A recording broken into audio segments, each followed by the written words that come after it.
Le Premier ministre israélien Benyamin Netanyahou n'a pas mâché ses mots lors de son discours à l'Assemblée générale des Nations unies, ce vendredi 26 septembre.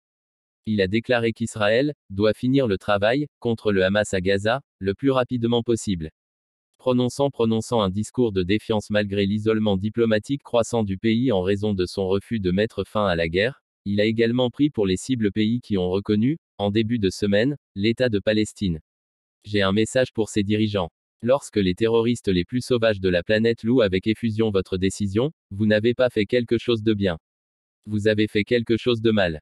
Horriblement mal. Votre décision honteuse encouragera le terrorisme contre les juifs et contre les innocents partout dans le monde. Ce sera une marque de honte pour vous tous, a-t-il assuré. Les dirigeants occidentaux ont peut-être cédé à la pression, a-t-il lancé. Mais je vous garantis une chose, Israël, non.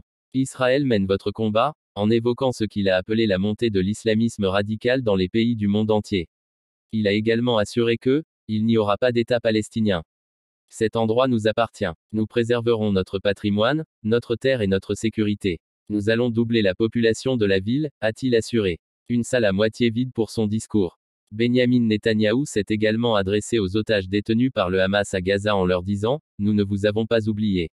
Nous ne nous reposerons pas tant que nous ne vous aurons pas tout ramené à la maison, a-t-il déclaré en hébreu et en anglais, en demandant au Hamas de déposer les armes et de libérer les otages immédiatement. Israël vous traquera, a-t-il averti. Nos ennemis nous haïssent tous, a déclaré Benyamin Netanyahou, qui a nié qu'un génocide se produisait à Gaza, affirmant qu'Israël avait laissé entrer 2 millions de tonnes d'aide dans la bande de Gaza.